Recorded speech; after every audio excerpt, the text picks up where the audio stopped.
Hello everyone. आज मैं आपको शिक्षण विधियों का पार्ट 3 करा रही हूँ। अगर आप मेरे चैनल पर नए आए हो तो लाइक, सब्सक्राइब और बेल आइकन का बटन दबाना ना भूलें। मेरी वीडियो स्टार्टिंग से लेके लास्ट तक देखें ताकि पूरा कंटेंट आपको अच्छे से समझ में आए। तो देखो, आज मैं आपको बता रही हूँ शिक्षण के उद्देश्य। तो शिक्षण के उद्देश्यों का वर्गीकरण निम्न 3 उद्देश्य वर्गीकरण शिकागो विश्वविद्यालय के 3 प्रोफेसरों के द्वारा किया गया। यानी जो शिक्षण का उद्देश्य के आधार पर वर्गीकरण किया गया, जो शिकागो विश्वविद्यालय है ना, के 3 प्रोफेसरों के द्वारा किया गया है। ठीक है, तो 3 प्रोफेसरों के आधार पर वो किया गया है। तो ज्ञानात्मक, भावात्मक और क्रियात्मक या फिर मनोशारीरिक। तो ज्ञानात्मक है वो किसके द्वारा किया गया? ब्लूम के द्वारा किया गया 1956 में। भावात्मक है वो कर्तवाल के द्वारा किया गया है 1964 में।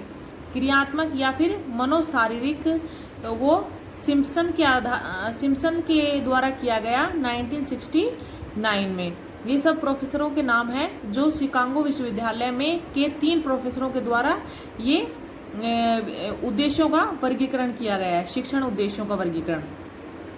अभी देखो, ब्लूम ने 1956 में जो ज्ञानात्मक रूप से वर्गीकरण किया गया उसमें क्या क्या बताया। ज्ञान का होना बहुत आवश्यक है, अवबोधात्मक ज्ञान, उपयोगी, विश्लेषण, संश्लेषण, मूल्यांकन। यानी कि पहले हम क्या करेंगे, ज्ञान को अर्जित करेंगे, फिर उसका मनन करेंगे, मनन करने के बाद उसका उपयोग करेंगे, फिर उसका विश्लेषण करेंगे, विश्लेषण करने के बाद संश्लेषण करेंगे, फिर उसका मूल्यांकन करेंगे।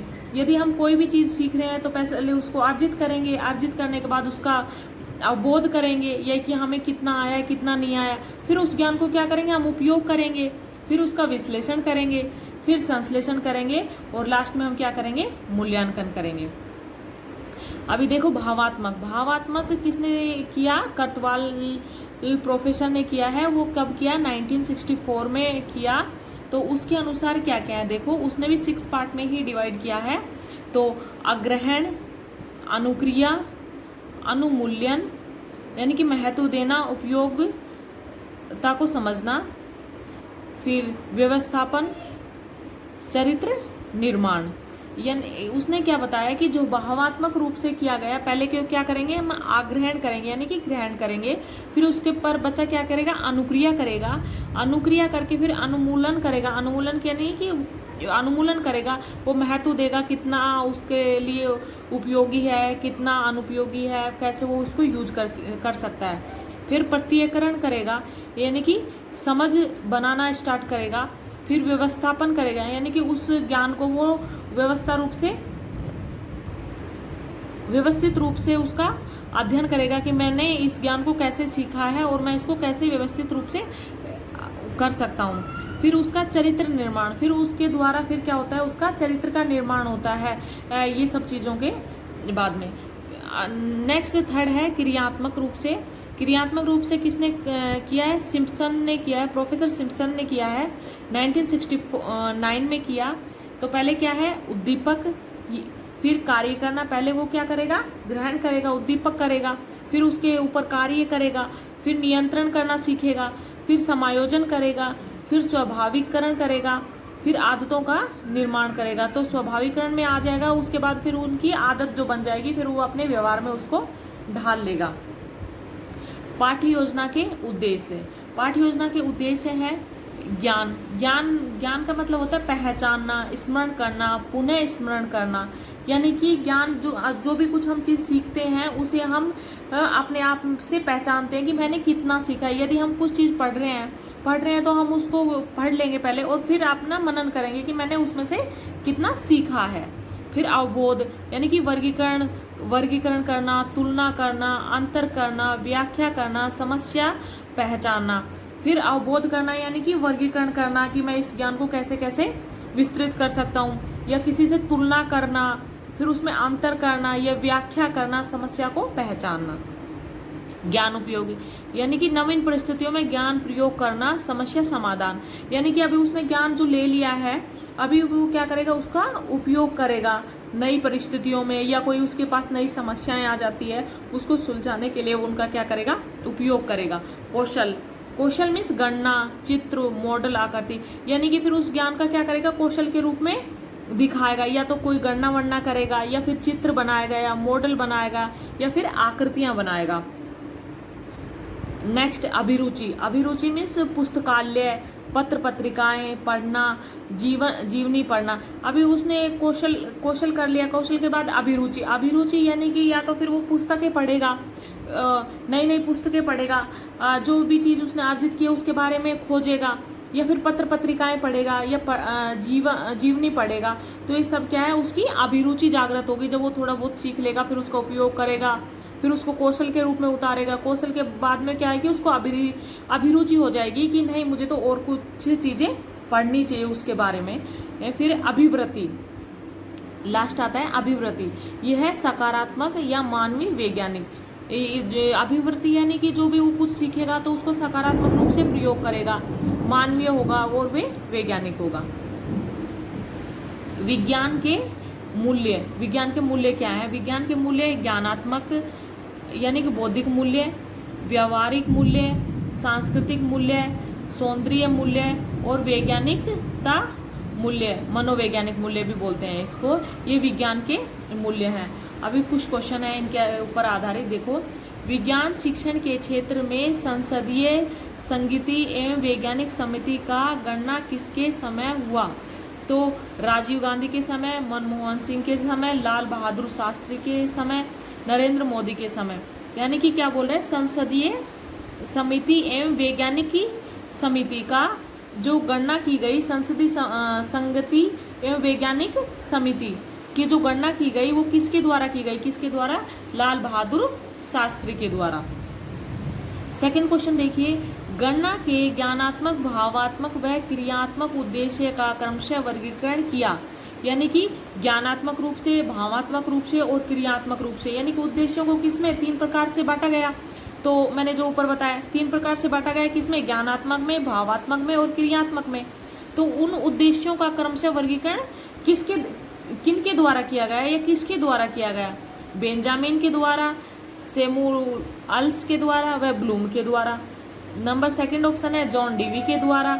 नंबर थर्ड ऑप्शन है ब्लूम, कर्तवाल व सिम्पसन के द्वारा। फोर्थ है उपरोक्त सभी के द्वारा। तो इसका हमारा राइट ऑप्शन क्या हो जाएगा? ज्ञानात्मक, भावात्मक व क्रियात्मक उद्देश्य का क्रमशः वर्गीकरण किया गया। किसके द्वारा किया गया वर्गीकरण? ब्लूम, कर्तवाल और सिम्पसन के द्वारा। ठीक है, ये हमारा राइट आंसर हो जाएगा।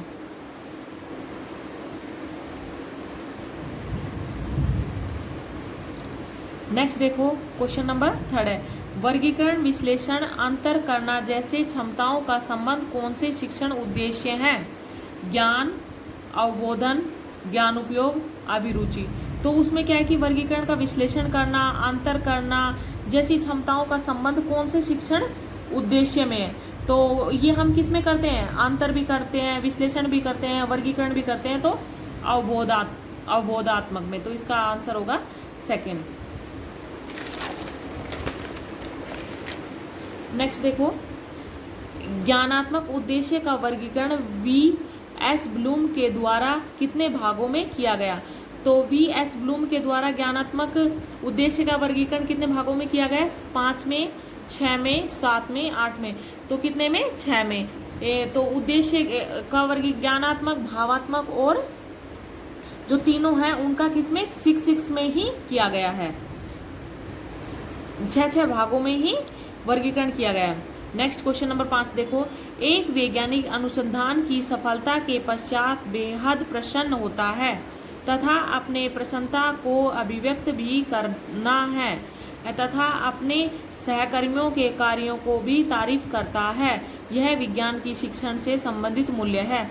यानी कि क्या करता है, एक वैज्ञानिक है, वो अपने अनुसंधान में क्या होता है? सफल हो जाता है, तो वो बेहद प्रसन्न होता है। क्या होता है? प्रसन्न होता है, खुश होता है तथा अपने प्रसन्नता का अभिव्यक्ति भी करता है, और वो प्रसन्न होके और अपने प्रसन्नता को वो अभिव्यक्ति भी करता है, यानी कि वो बताता भी, दिखाता भी है। तथा अपने सहकर्मियों के कार्यों का भी तारीफ करता है, जो उसके साथ में जो काम कर रहे थे, जो उसके पार्टनर्स थे, साथी थे, उनकी भी वो तारीफ करता है। यह विज्ञान की शिक्षण से संबंधित है। तो ये सब काम है वो विज्ञान की कौन सी शिक्षण से संबंधित है? बौद्धिक मूल्यों से, नैतिक मूल्यों से, व्यवहारिक मूल्यों से, सौंदर्यात्मक मूल्यों से। तो इसका आंसर क्या होगा? सौंदर्यात्मक मूल्य। मूल्य, मूल्य का मतलब होता है धारण करना या धारण किया जाता है, यानी कि मूल्य का मतलब जो भी हम कुछ सीखते हैं वो हमारे क्या होते हैं? मूल्य होते हैं, जो हम धारण करते हैं आज सीख के और अपने अर्जित करते हैं। तो अभी इसका डेफिनेशन देखो। मूल्य जीवनगत आदर्श होते हैं जिनका संबंध हमारे अतीत एवं संस्कृति से होता है। मूल्य क्या होते हैं? जीवनगत आदर्श होते हैं। जो मूल्य हम जो अर्जित कर लेते हैं वो हमारे क्या है कि जीवन के आदर्श होते हैं, जिनका संबंध हमारे अतीत यानी कि जो बीत जाता है उससे एवं संस्कृति से होता है, जिनको धारण करने से व्यक्ति सामाजिक के लिए उपयोगी होता है। जो मूल्यों को हम धारण कर लेते हैं तो वो हमारे क्या है? सामाजिक के लिए उपयोगी होते हैं। उदाहरण के लिए जैसे सत्य, अहिंसा, परिश्रम, ईमानदारी, यानी कि जो व्यक्ति है जो सत्य बोलता है वो हमेशा समाज में सत्य बोलेगा, तो वो समाज के लिए भी उपयोगी होगा। ये सब इसके एग्जाम्पल हैं किसके? मूल्य के। नेक्स्ट देखो, विज्ञान विषय के मूल्य। विज्ञान विषय के मूल्य कौन कौन से होते हैं वो देखो। विज्ञान विषय के मूल्य के द्वारा जो क्षमताएं, गुण विकसित किए जाते हैं उन्हें विज्ञान के मूल्य कहते हैं। विज्ञान के मूल्य किसे कहते हैं? यानी कि ये जो कोई भी चाहे बच्चा हो या बड़ा हो, विज्ञान विषय के द्वारा जो क्षमताएं यानी कि जो उसकी क्षमताएं हैं या गुण हैं, जो उनको विकसित किया जाता है यानी कि उनको बढ़ाया जाता है, तो उन्हें हम क्या कहते हैं? विज्ञान के मूल्य कहते हैं। यानी कि कोई भी उसमें एबिलिटी होती है उसको क्या करते हैं? विकसित करते हैं, तो उसे हम क्या कहेंगे? विज्ञान के मूल्य बोलेंगे। तो विज्ञान के मूल्य 6 टाइप्स के मैंने पहले बताए थे, तो अभी उसका विस्तार से अध्ययन है। देखो, फर्स्ट वन, बौद्धिक मूल्य। बौद्धिक मूल्य में मानसिक शक्तियों का विकास विज्ञान विषय के द्वारा किया जाता है। बौद्धिक मूल्य क्या होते हैं? इसमें जो हमारी मानसिक शक्तियाँ होती हैं उनका विकास किया जाता है विज्ञान विषय के द्वारा। उदाहरण के लिए तर्क शक्ति, चिंतन, समस्या समाधान, इन क्षमताओं का विकास विज्ञान के द्वारा ही होता है। तो बौद्धिक मूल्य यानी कि मानसिक शक्ति, जैसे कि कोई भी हमें प्रॉब्लम दे दी जाती है तो उस पर वो बोलेगा इसका समाधान निकाल के लाओ, तो उससे क्या होता है? हमारे मानसिक शक्तियों का विकास होता है। वो किस में आता है? बौद्धिक मूल्य में आता है। ठीक है, अभी देखो व्यवहारिकता का मूल्य। व्यवहारिकता विज्ञान के सिद्धांत, नियम होते हैं जिनका प्रयोग हमारे दैनिक जीवन में होता है। जो विज्ञान के सिद्धांत होते हैं वही क्या होते हैं? नियम बन जाते हैं जिनका प्रयोग हमारे दैनिक जीवन में होता है। व्यवहारिकता का मूल्य कहते हैं उसे। जो सिद्धांत होते हैं वो क्या बन जाते हैं? हमारे नियम बन जाते हैं। नियम बन जाते हैं तो हम उसका प्रयोग कैसे करते हैं? हमारे दैनिक जीवन में करते हैं, जो डेली का रूटीन रहता है उसमें करते हैं, जो क्या है कि हमारा व्यवहारिकत का मूल्य है। जैसे हमें हमेशा सबके साथ में अच्छा व्यवहार करना चाहिए, अच्छे से सबके साथ में सबकी हेल्प करनी चाहिए, तो ये सब क्या है? हमारे व्यवहारिकत मूल्य है। नैतिक मूल्य। विज्ञान विषय की अपनी संरचना प्रकृति होती है जिनको पालन करना अनिवार्य माना जाता है। अनुसंधान तो क्या है? नैतिक मूल्य। नैतिक मूल्य क्या है? विज्ञान विषय की अपनी संरचना प्रकृति होती है। जो विज्ञान एक विषय होता है तो उसकी भी एक अपनी संरचना होती है, एक अपनी प्रकृति होती है, जिनका पालन करना अनिवार्य माना जाता है। जैसे कि अनुसंधान या हम कोई प्रयोग कर रहे हैं तो उसका में क्या है कि हमें सावधानी रखनी बहुत ही जरूरी है। तो वो क्या है? हमारे नैतिक मूल्य हैं, तभी हम उस प्रयोग को आगे कर पाएंगे। या फिर हम यदि सावधानी नहीं रखेंगे तो हमारे साथ कोई दुर्घटना हो जाएगी और हम फिर उस कार्य को आगे नहीं कर पाएंगे। तो हमारे नैतिक मूल्य क्या है? जब हम कोई अपनी संरचना या प्रकृति होती है जिनका पालन करना हमें अनिवार्य माना जाता है, वो हमारे क्या है? नैतिक मूल्य हैं। नंबर 4 देखो, ये है हमारा सौंदर्यात्मक मूल्य।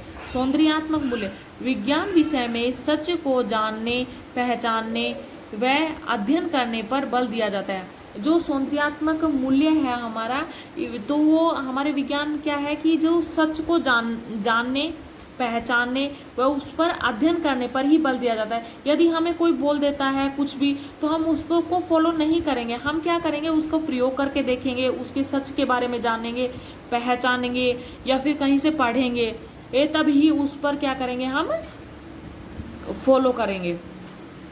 जब कोई व्यक्ति इस कार्य में सफल रहता है तब वह प्रसन्न रहता है। और यदि कोई, जैसे कोई अनुसंधान कर रहा है, कोई प्रयोग कर रहा है, यदि वो उस कार्य में सफल हो जाता है तो वो क्या है, बहुत ही प्रसन्न होता है। तो वो किसका गुण है, सौंदर्यात्मक मूल्य है। नेक्स्ट देखो, विज्ञान वैज्ञानिक या मनोवैज्ञानिक। ये मनोवैज्ञानिक है, तो इसका क्या है, मनोवैज्ञानिक मूल्य क्या है। विज्ञान विषय हमारे दृष्टिकोण को मनोवैज्ञानिक या वैज्ञानिक बनाता है। जो विज्ञान विषय है ना, हमारा जो सब्जेक्ट है, वो हमारी जो सोच है यानी कि दृष्टि है, उसे मनोवैज्ञानिक या वैज्ञानिक बनाता है, जिसका परिणाम स्वरूप बालक सत्यापन, निरीक्षण जैसा कार्य को करता है। जिसके परिणाम स्वरूप बालक है वो सत्यापन या निरीक्षण जैसे कार्य करता है। जो विज्ञान की जो दृष्टि है, जो हम सोचते हैं, देखते हैं, वो कैसी होती है, मनोवैज्ञानिक होती है या वैज्ञानिक होती है। जिसके परिणाम स्वरूप, जिसका जो परिणाम होता है वो कैसा होता है, या तो बालक सत्यापन, सत्य बोलेगा और उसका निरीक्षण करेगा जैसे कार्यों को करता है, वो अपने जीवन में उसको ढालता है। नेक्स्ट है हमारी शिक्षण विधियाँ। विज्ञान शिक्षण विधियों को हम साधन या माध्यम जिनके द्वारा एक शिक्षक अपनी विषय वस्तु को प्रभावित रूप से कक्षा में प्रस्तुत करता है। जो शिक्षण विधियां हैं वो हमारी शिक्षण विधियां क्या हैं, शिक्षण विधियां हैं, विज्ञान शिक्षण विधियों को हम क्या बोलेंगे, साधन बोल देते हैं या फिर माध्यम बोल देते हैं, जिनके द्वारा एक शिक्षक अपनी विषय वस्तु को प्रभावी रूप से कक्षा में प्रस्तुत करता है। यानी कि जो शिक्षण विधियों के द्वारा ही, जब एक कक्षा में एक टीचर पढ़ाता है, शिक्षण विधियों के द्वारा ही वो क्या करता है, अपने जो पढ़ाने का जो तरीका होता है उसे क्या करता है, वो प्रभावी बनाता है, आकर्षक बनाता है, ताकि बच्चों को अच्छे से समझ में आ सके।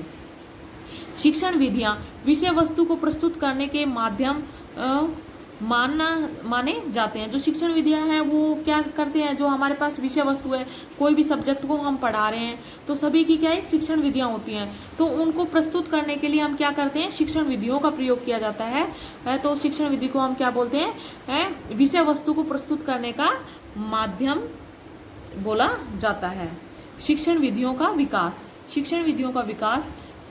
देखो, कोमेनियस ग्रंथ जो ग्रेट डाइटेटिक, इसमें शिक्षण विधियों का विवरण मिलता है। जो कोमेनियस है, एक वैज्ञानिक है, उसकी एक पुस्तक यानी कि ग्रंथ है ग्रेट डाइटेटिक। इसमें क्या है कि शिक्षण विधियों का विवरण किया गया है, विस्तार से इनमें बताया गया है इस ग्रंथ में।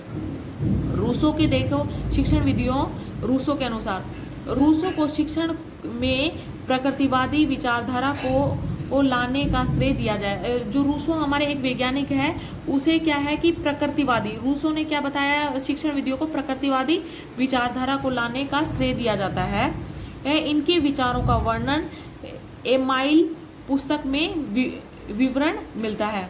जो रूसो की एक पुस्तक है एमाइल, उसमें क्या है कि इनके विचारों का विवरण मिलता है, किसके, रूसो के।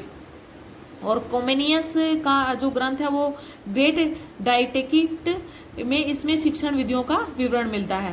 नेक्स्ट देखो, क्रिया प्रयोग निरीक्षण, रूसो की शिक्षण संबंधी विचार में इन पर बल दिया गया है। जिसमें कि रूसो की जो एमाइल जो पुस्तक है उसमें किसका बल दिया गया है, क्रिया का, प्रयोग का, निरीक्षण का, इन सब पर बल दिया गया है जो शिक्षण विधियों का। यानी कि अधिक से अधिक बच्चों से प्रयोग करवाने चाहिए, फिर उनका निरीक्षण करना चाहिए। बच्चे को प्रयोग करवाएंगे तो वो क्या है कि हमेशा क्रियाशील रहेगा, उसका माइंड हमेशा क्या रहेगा, प्रेजेंट रहेगा, और वह उस कार्य को बहुत अच्छे से कर पाएगा। हरवट के अनुसार देखो, शिक्षण का आधार पूर्व निर्धारित योजनाओं का बनाना चाहिए। ये हार्वर्ड के अनुसार जो शिक्षण है, जब हम किसी भी क्लास में जाएं या किसी के भी सामने प्रस्तुत करें तो हम पूर्व निर्धारित योजनाएं बनानी चाहिए कि हमें क्लास में कितना पढ़ाना है, कैसे पढ़ाना है, कितने टाइम तक पढ़ाना है और क्या क्या टॉपिक कवर करने हैं। तो ये हार्वर्ड ने बताया। प्रोबेल के अनुसार इन्होंने किंडरगार्टन विधि दी है। इन्होंने किंडरगार्टन, प्रोबेल ने क्या है कि किंडरगार्टन विधि दी है। इसके अनुसार, किंडरगार्टन के अनुसार जो बालक होता है उसको तो क्या है कि ये पुष्प माना, और जो टीचर है उसको क्या माना, एक माली माना इसमें। और जो माली है जैसे पेड़ को सींचता है, वैसे ही एक शिक्षक होता है जो एक शिक्षार्थी को वो सींचकर और उसे एक ज्ञानप्रद बनाता है। तो इसमें प्रोबेल ने ये बताया, बालक को तो एक पुष्प या पेड़ बताया, और जो शिक्षक है उसको माली बताया गया प्रोबेल की किंडरगार्टन विधि में।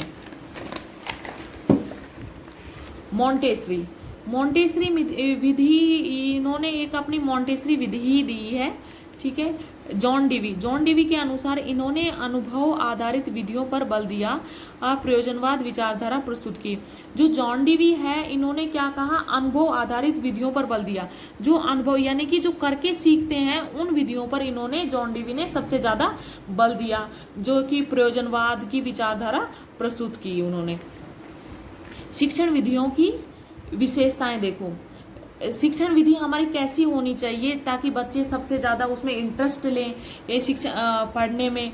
तो हमें कैसे वो शिक्षा को प्रस्तुत करें, तो देखो, रोचक हो, जिज्ञासात्मक हो, सरल हो। हमारी जो शिक्षण विधि है वो रोचक होनी चाहिए, जिज्ञासात्मक होनी चाहिए और सरल होनी चाहिए, जिससे कि बच्चा उसमें क्या कि रुचि ले हमें पढ़ने में और उसको अच्छे से समझ में आए। बालक केंद्रित होनी चाहिए, यानी कि बालक पर आधारित होनी चाहिए, बालक के लिए यूजफुल होनी चाहिए। बालक इस तरह अनुसार क्रियात्मक प्रत्यक्ष अनुभव प्रदान करती हो, यानी कि हमारी जो शिक्षण विधियां हैं वो कैसी होनी चाहिए, बालक के इस तरह अनुसार होनी चाहिए, यानी कि बालक कितने साल का है, कौन सी कक्षा में पढ़ता है, उसके अनुसार होनी चाहिए। क्रियात्मक हो, यानी कि ऐसी हम पढ़ाएं ताकि बच्चा क्या हो, क्रियाशील हो, प्रत्यक्ष हो, और कोई भी चीज़ हो उसे दिखाना चाहिए प्रत्यक्ष रूप से, ताकि बच्चा अनुभव कर पाए और उसको अच्छे से ग्रहण कर पाए। उद्देश्यप्रद होनी चाहिए, जो भी कुछ पढ़ा रहे हैं उसमें हमारा उद्देश्यप्रद होनी चाहिए, कुछ ना कुछ उद्देश्य होना चाहिए कि हम जो ये इस बच्चे को दिखा रहे हैं, ये पढ़ा रहे हैं, तो ये इसका कुछ उद्देश्य होना चाहिए। मनोवैज्ञानिक हो, यानी कि जो हमारी जो शिक्षण विधियां हैं वो कैसी होनी चाहिए, मनोवैज्ञानिक होनी चाहिए, निम्न सिद्धांत पर आधारित होनी चाहिए, जैसे रोचक हो, रुचिकर सिद्धांत हो। जैसे हमारी जो शिक्षण विधियां हैं वो कैसे होनी चाहिए, रोचक होनी चाहिए, बालक को पढ़ने में इंटरेस्ट आना चाहिए, बोरियत फील नहीं होनी चाहिए कि मैं तो ये पढ़ रहा हूँ, मेरे लिए तो वेस्ट है, क्योंकि उसको इस ढंग से उस पाठ्यक्रम हो या कुछ भी हो, कोई भी टॉपिक पढ़ा रहे हो, उसको इस ढंग से प्रस्तुत करना चाहिए कि बालक उसमें रुचि ले और उसको अच्छे से पढ़े। क्रिया के सिद्धांत, अनुभव के सिद्धांत, यानी कि उसमें अनुभव के सिद्धांत भी हो, क्रिया के सिद्धांत हो, जिज्ञासा या का सिद्धांत हो। आप कोई भी चीज़ पढ़ा रहे हो तो उसको इस तरह से प्रस्तुत करनी चाहिए कि बच्चा उसमें से जिज्ञासा उसकी उत्पन्न हो और बच्चे आपसे क्वेश्चन पूछे, प्रत्यक्ष ज्ञान पर आधारित हो और प्रत्यक्ष ज्ञान पर आधारित हो। नेक्स्ट है विषय से संबंधित हो, और जो आप जो पढ़ा रहे हो वो क्या है कि जो कौन सा विषय पढ़ा रहे हो, कौन सा टॉपिक पढ़ा रहे हो, जो चीज़ के बारे में बता रहे हो तो वो उस विषय पर आधारित होनी चाहिए, ना कि आप अपने विषय से भटक जाओ। उससे भटकना नहीं है, जो विषय पढ़ा रहे हो उस पर वो आधारित होनी चाहिए। कम समय में अधिक ज्ञान प्रदान करने वाली, ऐसा भी नहीं होना चाहिए कि बहुत ज़्यादा आप टाइम ले रहे हो उसमें और उसमें कंटेंट आप कुछ दे नहीं रहे हो। तो ऐसा होना चाहिए कम समय हो और अधिक ज्ञान प्रदान कर सके, ऐसी हमारी शिक्षण विधियां होनी चाहिए। शिक्षण विधि देखो, यहाँ मैंने मनोवैज्ञानिक का एक जिक्र किया है, तो मनोवैज्ञानिक क्या होती है और मनोवैज्ञानिक क्या होता है। देखो, मनोवैज्ञानिक होती है जो बाल केंद्रित होती है, इसमें बालक प्रमुख व क्रियाशील होता है। मनोवैज्ञानिक विधि होती है जो बालक केंद्रित होती है, इसमें बालक क्या होता है, सक्रिय होता है और ये बालक प्रमुख क्रियाशील होता है। इसमें अर्जित ज्ञान स्थायी होता है। इसमें क्या है कि जब बालक क्रियाशील रहेगा तो वो ज्ञान जो उसको अर्जित होगा तो वो क्या होगा, स्थायी रहेगा। तो ये क्या है, मनोवैज्ञानिक विधि है। अमनोवैज्ञानिक विधि यह शिक्षक केंद्रित विधि है। जो अमनोवैज्ञानिक विधि होती है वो क्या है कि शिक्षक केंद्रित विधि होती है। इसमें क्या है कि जो बालक होता है वो निष्क्रिय होता है, इसमें क्रियाशील नहीं होता। इसमें जो शिक्षक होता है वो हमेशा क्रियाशील रहता है। इसमें शिक्षक प्रमुख व क्रियाशील होता है। इसमें यानी कि जो शिक्षक है ना वो ही जैसे पढ़ाता रहेगा, बच्चा सिर्फ चुपचाप सुनता रहेगा। क्रियाशील होगा वो एक शिक्षक ही होगा। यदि कोई प्रयोग करके दिखा रहा है शिक्षक, तो क्या है कि वो शिक्षक ही प्रयोग करता रहेगा, बालक उसको वो देखता रहेगा। तो ये अमनोवैज्ञानिक विधि है। अर्जित ज्ञान अस्थायी होता है। जो बालक का जो ज्ञान इससे जो प्राप्त करता है अमनोवैज्ञानिक विधि से, वो उसका स्थायी नहीं होता है, क्योंकि बच्चा तो कुछ करके देखता नहीं है तो उसका ज्ञान अस्थायी ही रहेगा। क्योंकि बालक अनिष्क्रिय रहता है, बालक केवल सुनता है और शिक्षक का पूरा कार्य करता है। बालक केवल सिर्फ क्या करता है, सुनता है, और शिक्षक ही उसमें पूरा कार्य करता है। पढ़ाने का काम हो तो शिक्षक ही करेगा, कोई क्वेश्चन सोल्व करना हो तो शिक्षक ही करेगा, सिर्फ बच्चा तो क्या करेगा, उसको देखेगा। नेक्स्ट देखो, ये कुछ क्वेश्चंस हैं। विज्ञान को कक्षा 10 तक अनिवार्य विषय स्वीकार करने का श्रेय है राष्ट्रीय शिक्षा नीति 1986 का, कोठारी आयोग 1961 से 66 का, मुदालियर आयोग 1952 से 53 का, उपरोक्त सभी। तो विज्ञान को कक्षा तक 10 तक क्या कि अनिवार्य बनाने का विषय है स्वीकार करने का श्रेय किसे जाता है, तो ये मुदालियर आयोग को जाता है। इन्होंने ही बताया 1952 से 53 में इन्होंने ही विज्ञान को कक्षा 10 तक अनिवार्य विषय के रूप में स्वीकार करवाया था। किसने, मुदालियर आयोग ने 1952 से 1953 तक। भारत में माध्यमिक शालाओं में विज्ञान शिक्षण की समस्याओं का विवेचन हेतु गठित किया Indian parliamentary and scientific committee ने, मुदालियर आयोग ने, NCF 2005 ने, उपरोक्त सभी में। तो इसका आंसर क्या होगा, first, Indian parliamentary and scientific committee ने। क्वेश्चन नंबर 3 देखो, राष्ट्रीय शिक्षा नीति 1986 विज्ञान विषय को सशक्त बनाने के लिए कौन सी क्षमताओं के विकास को बालक में आवश्यक माना। यानी कि जो हमारी राष्ट्रीय शिक्षा नीति कब की, 1986 की। विज्ञान विषय को सशक्त बनाने के लिए कौन सी जो हमारी क्षमताएं हैं उनको विकास को बालक में आवश्यक समझा। तो शोधवृत्ति, सृजनात्मक, वस्तुनिष्ठ, उपरोक्त सभी। तो क्या है कि 1986 में ये फील किया गया कि जो शोधवृत्ति भी होनी चाहिए बालक में, सृजनात्मक भी होना चाहिए और वस्तुनिष्ठता भी होना चाहिए। तो उपरोक्त सभी आएगा इसका आंसर। क्वेश्चन 4, विज्ञान शिक्षण से संबंधित कौशल उद्देश्य नहीं है। जो विज्ञान से शिक्षण से संबंधित जो कौशल उद्देश्य कौन सा इसमें नहीं है। अवबोध को विकसित करना, अनुप्रयोग की क्षमता विकसित करना। नंबर 3 है वैज्ञानिक वृत्ति को विकसित करना। नंबर 4 है परंपराओं के संरक्षण व निर्वाह में दक्षता बनाना। तो इसका आंसर क्या होगा, नंबर 4, परंपराओं के संरक्षण व निर्वाह में दक्ष बनाना। क्वेश्चन नंबर 5 है वैज्ञानिक विधि के सोपान है समस्या के प्रति चेतना, समस्या का सीमांकन, उपकल्पना परीक्षण, उपरोक्त सभी। तो वैज्ञानिक विधि के सोपान क्या है, ये सभी हैं। अभी देखो वैज्ञानिक विधि के जो सोपान है वो कौन कौन से हैं। समस्या के प्रति चेतना, जो वैज्ञानिक विधि के सोपान है, यानी कि समस्या के प्रति हमेशा सचेत रहना चाहिए। समस्या का सीमांकन करना चाहिए कि समस्या कितनी बड़ी है, कितनी छोटी है। तथ्यों का संकलन, उससे के बाद में फिर तथ्य क्या करने चाहिए, हमें संकलन करना चाहिए, एकत्रित करना चाहिए। परिकल्पना निर्माण, फिर हमें सोचना चाहिए कि ऐसा होगा तो कैसे होगा, ये होगा तो क्या होगा। उपकल्पना परीक्षण, फिर हमें उपकल्पना का परीक्षण करना चाहिए, फिर हमें निष्कर्ष तक जाना चाहिए। Thank you.